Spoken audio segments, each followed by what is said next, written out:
Présenter un exercice sur le découpage d'une chaîne. On va commencer au début par l'énoncé.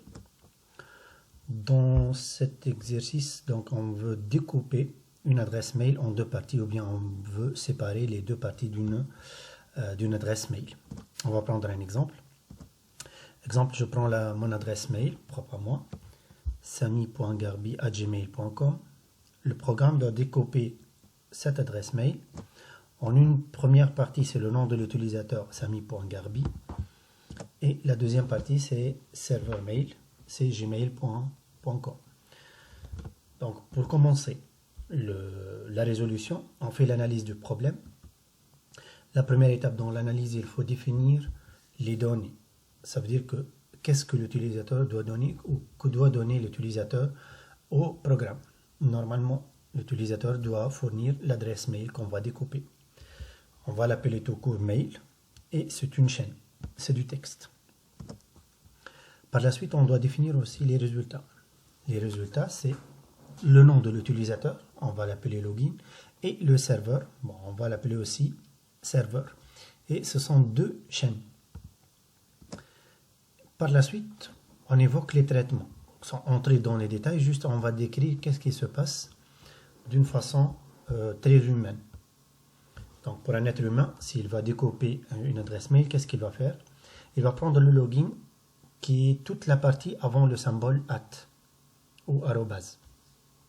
Et le serveur, c'est toute la partie qui vient juste après l'arrobase. On va illustrer ça. On va prendre le même exemple, sami.garbi@gmail.com. Donc toute la partie qui vient juste avant le signe arrobase, c'est le login.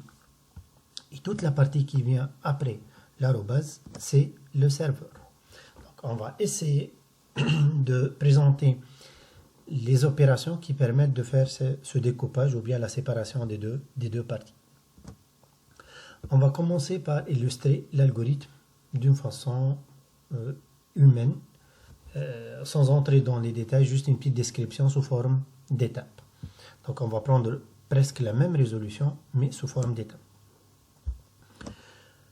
La première étape, puisque le mail c'est une donnée, donc le programme doit lire ce mail.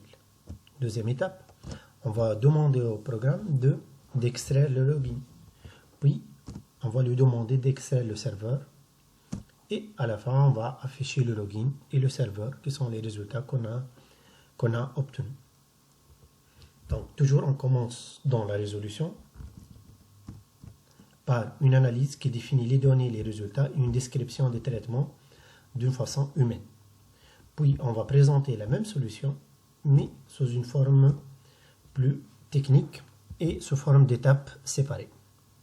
On commence par la lecture des données, faire les calculs, extraire le login, extraire le serveur, et à la fin, on affiche tous les résultats qu'on a évoqués. Par la suite, on va analyser la partie qu'on ne connaît pas. Parce que la lecture des données, elle-même, elle est connue. On connaît qu'il y a une instruction en algorithmique qui permet de lire les données. On connaît aussi qu'il y a des instructions qui permettent d'afficher des informations. Mais on ne connaît aucune instruction, ou bien pour le moment on n'a pas sa forme, comment extraire le login et le serveur d'un mail. Pour cela, on va détailler la partie extraction du login. Et on va dire, pour extraire une partie de la chaîne, d'une chaîne, c'est le mail, on utilise la fonction sous-chaîne. La première étape, c'est il faut faire la correspondance entre notre besoin et le nom d'une fonction qui existe déjà en algorithmique. Pour cette fonction, on doit définir le début et le nombre de caractères. C'est à nous de chercher comment on va préciser le début et combien de caractères on va prendre. Donc on va découper encore. Pour extraire le login, on a besoin du début. Le début de l'adresse mail, pour la partie login, ça commence à la position 1. On connaît la fin. On connaît la fin, c'est juste avant la position du symbole @. Si on considère que cette position, on va l'appeler P, donc la position de la fin de login, donc où s'arrête le login, il s'arrête à la position P-1. Or, on a dit que pour la fonction sous-chaîne, on doit définir le nombre de caractères et non pas la fin. Il existe une règle qui dit que le nombre de caractères égale la fin moins début plus 1. Puisque on vient de définir la fin, on a dit que c'est égal à P moins 1. Les débuts, c'est 1. Donc, si on va faire le calcul de nombre de caractères, c'est P moins 1 moins le début plus 1. Donc, P moins 1 plus 1. Ça donne P moins 1. Par conséquent, la fonction qu'on va utiliser, elle s'écrit de la façon suivante. Sous-chaîne, entre parenthèses, du mail. À partir de la position 1, on prend P-1 caractère. Et l'instruction, ça devient login reçoit sous-chaîne du mail de la position 1 et on prend P-1 caractère. Maintenant, on vient de trouver le résultat de l'étape numéro 2. On va détailler l'étape numéro 3. C'est l'extraction du serveur. Comment on va extraire le serveur? Encore une fois, c'est une extraction, donc on va utiliser la fonction sous-chaîne. Les débuts, c'est après la position de symbole arrobase. Encore une fois, la position CP. Donc, le début de la chaîne du serveur, c'est P plus 1. Et la fin, c'est la fin de la chaîne, c'est à la fin du mail. La fin de la chaîne, toujours, c'est la longueur de la chaîne. Donc, si on a une chaîne de 6 caractères, donc la fin, c'est 6. On va l'appeler L. Et si on applique la même règle, le nombre de caractères, c'est fin moins début plus 1. La fin, c'est L, moins début, c'est P plus 1, et plus 1. Si on fait donc des réductions, donc on obtient L moins P. Pour nous, la fonction sous-chaîne qu'on va utiliser, elle commence de la position P plus 1 et elle va prendre L moins P caractère.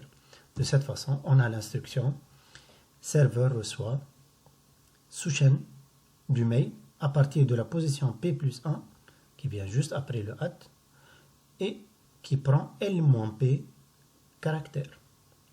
Par conséquent, si on revient à l'algorithme version 1, on a la première étape, on peut la coder. La deuxième étape, troisième étape, on vient de le définir. Et la quatrième étape, on connaît comment afficher sur écran.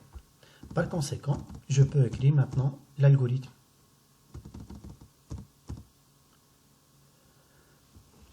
Ce qui manque pour le moment, c'est ces deux informations qui viennent d'apparaître et qu'on ne connaît pas d'où il vient.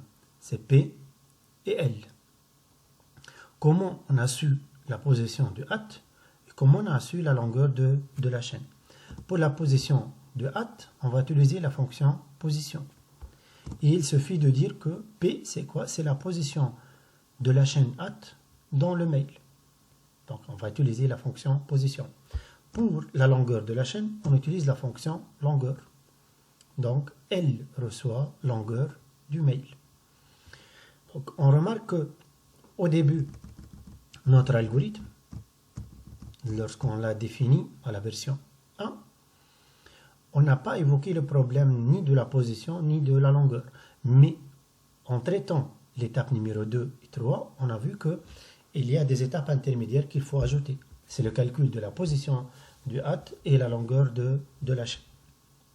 Par conséquent, maintenant, l'algorithme, si on va l'arranger, donc la version finale de l'algorithme, ça commence par lire l'adresse mail. Une fois on a lu l'adresse mail, on doit déterminer la longueur de cette chaîne. Aussi, on a besoin de la position du at dans le mail. Pourquoi? Pour pouvoir extraire le login en disant que login reçoit sous chaîne du mail de la position 1 et on prend P-1 caractère. Pour le serveur, on aura besoin du mail, sous chaîne de mail, à partir de la position P plus 1 et on prend L-P caractère et L c'est la longueur. Par la suite, on va afficher sur une ligne, écrire à l'N donc, login est égal, suivi par le login qu'on a extrait à l'étape 4. Et on va écrire aussi le serveur égal et on va afficher le serveur qu'on a obtenu à la position 5. Donc vous remarquez que la solution, elle a passé par 3 étapes. Si je reviens. Première étape, c'est une étape préliminaire. Elle permet d'évoquer seulement la liste des données, les résultats et une description du traitement. L'étape numéro 2, elle a organisé ce qu'on a trouvé dans l'analyse précédente sous forme d'étapes, mais qui ne sont pas détaillées. Donc les données seront évoquées par l'instruction lire. On va décomposer les opérations une par une. Donc on va extraire le login, extraire le serveur. Et la dernière étape, c'est afficher tous les résultats qu'on a évoqués. Donc ça veut dire le login et le serveur. Par la suite, on a remarqué que 2 et 3, ça ne correspond pas à des fonctions qu'on connaît déjà en algorithmique. C'est à nous de chercher la solution ou bien comment les calculer. Donc en faisant la correspondance avec une opération qu'on connaît pour les chaînes, on vient d'évoquer ou bien de trouver que l'extraction, elle se fait avec la fonction sous-chaîne. Il suffit de faire les calculs nécessaires. Entre-temps, pour faire l'extraction, on a eu besoin de quelques informations supplémentaires qu'on doit calculer. C'est quoi? C'est la position du hat et la longueur de la chaîne. Si on a tout cet enchaînement, il n'y a pas de valeur ou bien d'information inconnue dans notre solution, on peut réarranger l'algorithme en ajoutant toutes les étapes nécessaires. Donc le mail, le L, la longueur, la position, ce qui nous permet d'extraire le login, le serveur. On va afficher la première information et la dernière information. Donc on vient de remarquer que notre solution, elle est formée par cette étape exactement. Maintenant, pour tester notre solution, on peut utiliser un logiciel qui permet de simuler, de concevoir et simuler les algorithmes. C'est mon logiciel, c'est AlgoSim 2.9, que vous trouverez comment télécharger dans les commentaires et la description de cette vidéo. On commence par créer un nouvel algorithme. On doit donner un identificateur à notre algorithme. Par exemple, on va l'appeler split mail, parce que l'opération en anglais s'appelle split. Lorsque vous choisissez un nom, n'utilisez que des lettres, chiffres ou tirés bas. Vous remarquez ici, donc le nom contient un espace, ce qui est interdit dans les identificateurs. Donc je vais ajouter un tiré bas. Deuxièmement, vous choisissez l'emplacement de l'enregistrement. Pour moi, je vais choisir donc le bureau, desktop. Voilà. Et vous ajoutez aussi l'auteur de cette solution, ce qui permet de tracer donc la propriété. Donc, on a maintenant un environnement de développement. Vous avez le nom de votre algorithme, une barre d'outils pour ajouter soit des constantes, soit des variables, les instructions de base lire, écrire et l'affectation, la structure conditionnelle si c'est non, les répétitions pour et répéter. Et vous avez un bouton pour analyser votre algorithme et chercher les erreurs, soit l'exécuter pas à pas. Ça veut dire qu'on va exécuter instruction par instruction pour voir qu'est-ce qui se passe réellement. Les menus, ça contient encore d'autres objets que vous pouvez ajouter, les énumérations, les types tableaux, les instructions, les structures de contrôle conditionnelles ou bien itératives, les modules si vous utilisez des procédures, des fonctions, vous faites l'exécution et vous pouvez même changer l'habillage de votre application. L'aide, il vous permet de consulter la documentation du langage A, c'est le langage algorithmique, ou bien vérifier les mises à jour s'il y en a, puisque ce logiciel il est en cours d'évolution. Et on peut présenter aussi une petite description de ce logiciel. On va prendre notre solution. On va commencer par la lecture du mail. Donc je vais commencer par l'instruction lire et je suis sur l'onglet le code. Donc lire mail. Donc la lecture du mail.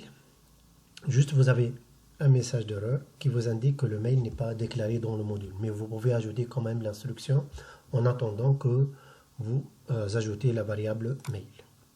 Donc, dans la partie code, vous obtenez la première instruction qui apparaît avec une analyse de cette ligne. Voilà, elle est en rouge et elle indique le problème ou bien l'erreur signalée.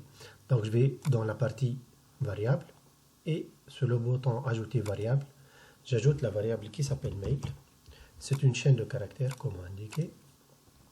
Et par exemple, on peut ajouter une description, l'adresse mail. Si on revient en code, il devient correct.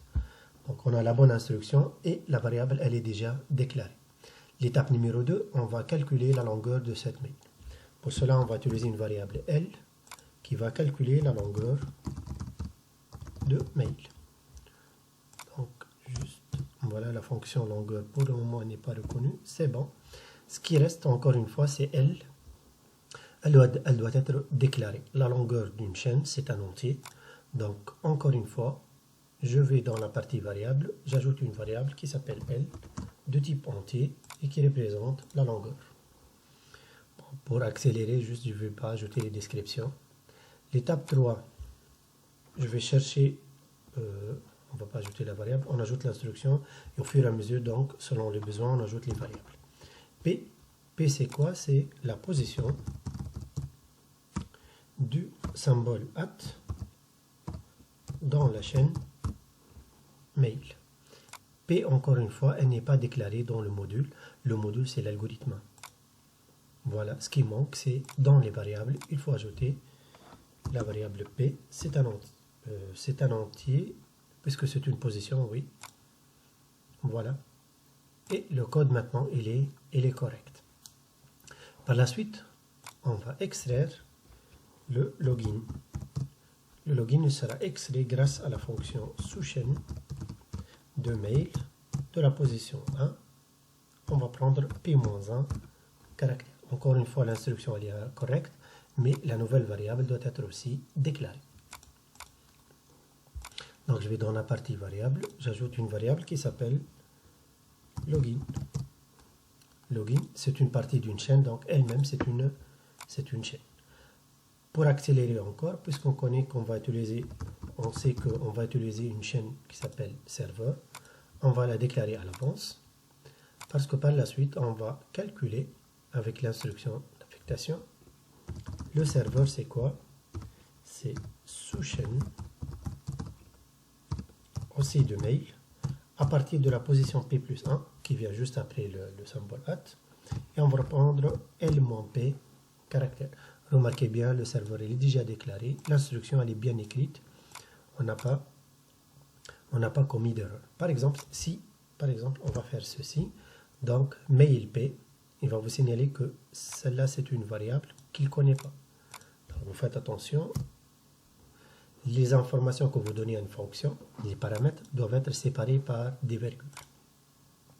Maintenant, on a calculé le login, le serveur. On peut maintenant passer à l'affichage. L'affichage, ça se fait avec l'instruction écrire. Qu'est-ce qu'on va écrire? Donc, si on revient à l'exemple, à notre solution, il y a un message suivi par la variable login. Donc, je vais ajouter un message qui contient login égal, suivi par quoi? Par une variable, donc on va ajouter une expression, c'est login. Donc on a deux informations à afficher, et lorsqu'on fait l'affichage, on fait un retour à la ligne, pour que l'affichage suivant sera sur une ligne à part. Celle-là c'est bon. Remarquez bien, elle est identique à ce qu'on a écrit, même à la main. Deuxième affichage, on va faire un message serveur égal, suivi par l'expression qui contient la variable serveur. Et encore une fois, on fait un retour à la ligne, malgré qu'il n'y a pas d'effet, puisqu'il n'y a pas d'affichage à la suite. Donc vous remarquez bien qu'on a tout fait, on a les 7 étapes qu'on a définies, et on peut tester notre algorithme. Donc je vais prendre un exemple, il va vous demander le programme, il va vous demander quel est le mail. Donc je vais prendre le même exemple sur lequel j'ai travaillé. Par la suite, vous essayez de faire des combinaisons. Donc sami.garbi@gmail.com, ok. Login, donc le login c'est sami.garbi et le serveur égale gmail.com.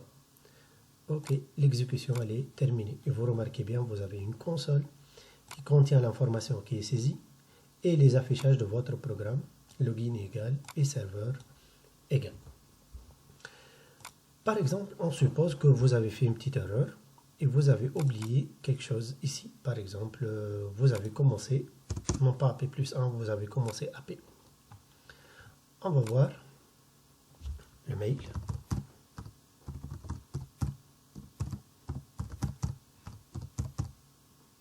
Ok. On trouve que le login il est correct, mais le serveur, ça contient le at. On a oublié, on a pris une place de plus. Donc l'algorithme il est correct au niveau de la forme, mais les calculs sont incorrects. Pour chercher exactement, déjà on a perdu le M à la fin. Pour chercher les erreurs où on a effectué une erreur de calcul, on peut faire l'exécution pas à pas. On va faire l'exécution pas à pas. Ça veut dire qu'à chaque fois qu'on exécute une instruction, on va voir la liste de toutes les variables, comment ils ont modifié, ils ont changé.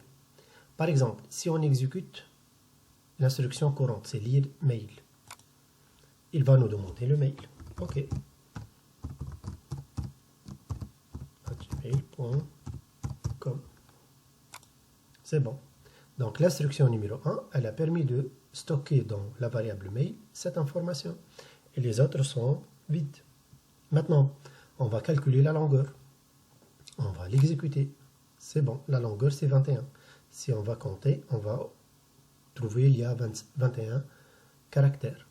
On passe à l'étape 3. On va chercher la position du at. On va l'exécuter, c'est bon. Donc on va vérifier, Samy c'est 4, 5, 6, 7, 8, 9, 10, 11 et le at c'est à la position 12. Donc le calcul de la position, elle est correct. Maintenant on va exécuter le courant. Donc c'est l'instruction numéro 4 pour calculer le login. Et voilà le login qu'on a calculé, c'est correct. Si on va exécuter l'étape numéro 5, on va trouver que il a mal calculé, donc c'est à l'étape numéro 5 qu'il y a une erreur, c'est le calcul du serveur. Par conséquent, qu'est-ce qu'on doit faire pour corriger? Donc c'est à vous de faire le calcul à la main. Donc sous chaîne de mail, c'est le mail, tout ça, à la position P, P ça veut dire on va commencer à la position 12, et on va prendre L-P. L-P, c'est 9 caractères. On va commencer à la position at. 1, 2, 3, 4, 5, 6, 7, 8, 9. Primo, on a pris le bon nombre de caractères, c'est L-P, 9. Mais on a commencé à une mauvaise position. On a commencé à P. Donc il suffit de modifier P, elle devient P-1. Et on recommence. Puis on va exécuter le courant. Ça nous donne un affichage. Donc les variables n'ont pas changé. Et un autre affichage. Et les variables n'ont pas changé. On va remarquer qu'à l'étape numéro 5, c'est le calcul du serveur qui est incorrect. Donc c'est ni L ni P qui sont incorrects, mais plutôt c'est le calcul lui-même. Donc on doit réviser cette formule jusqu'à trouver la bonne formule. Mais on a présenté déjà la formule à exploiter. Par la suite, donc, si vous avez testé, donc on a dit qu'il faut commencer à la position juste après. C'est bon. Maintenant, notre solution, on peut la présenter sous plusieurs façons. Soit avec ce PDF, on va la présenter sous forme d'un algorithme compact. Ça veut dire qu'il est complet, il contient tout. Donc l'auteur, la description, si vous ajoutez une description à votre algorithme, le nom de l'algorithme, la liste des variables, et avec la description s'il y en a, sinon ils seront regroupés par type, les entiers ensemble et les chaînes ensemble. Puis la liste d'instructions qui seront exécutées au fur et à mesure. Ça c'est la première présentation. On peut la présenter sous forme d'une analyse qui est utilisée dans le lycée et dans l'enseignement de l'algorithmique en Tunisie. Donc je vais générer une analyse. L'analyse, elle fait la séparation entre l'algorithme lui-même, les instructions, et la liste des variables qui sont utilisées, qu'on appelle le TDO. Par la suite, vous allez utiliser plusieurs types de TDO, soit TDO globaux ou bien locaux. Mais vous utilisez le même principe, c'est la liste des instructions et vous avez le tableau de déclaration des objets. Encore une fois, AlgoSim, il vous permet aussi de générer le code Pascal, si vous voulez le faire tourner donc sur Pascal. Donc on va enregistrer et on obtient un programme écrit en Pascal. Par exemple, je vais chercher un éditeur qui reconnaît le langage pour avoir une coloration. C'est à vous de choisir n'importe quel bloc-notes ou bien votre logiciel de programmation en Pascal. Sachant que j'ai développé aussi un logiciel qui permet le développement en Pascal, c'est Edu Pascal. Donc, ici, vous avez le programme écrit en langage Pascal, programme var, et vous avez begin, end, et toutes les instructions en langage Pascal avec les symboles en Pascal, et vous pouvez l'exécuter. Donc, avec le minimum d'apprentissage, vous pouvez tester votre solution, vous pouvez voir l'exécution à la main, vous pouvez analyser et chercher les erreurs s'il y en a, donc lister les variables, séparer les variables du code, ou faire l'exécution avec une saisie, disons, moderne avec une interface graphique. Vous pouvez enregistrer votre travail et vous pouvez le rouvrir une autre fois et le partager avec vos collègues ou bien avec vos enseignants. Et à la fin, je vais présenter donc les deux nouvelles règles qui ne sont pas présentées en théorie. Ce sont les règles de calcul qu'on doit utiliser. Donc, si je reviens, donc on a utilisé deux règles. C'est le nombre de caractères. Comment vous déterminez le nombre de caractères que vous devez extraire à partir de deux positions P et Q. Donc, si on veut les prendre, on doit calculer Q moins P plus 1. Règle numéro 2.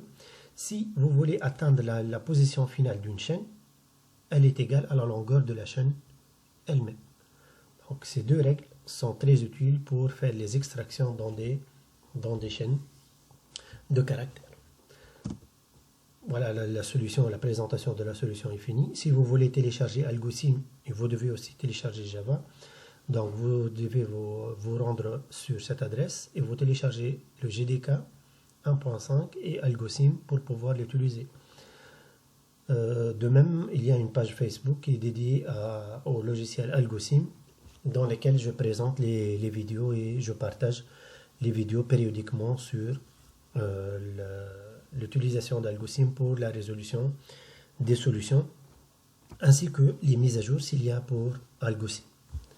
Et merci.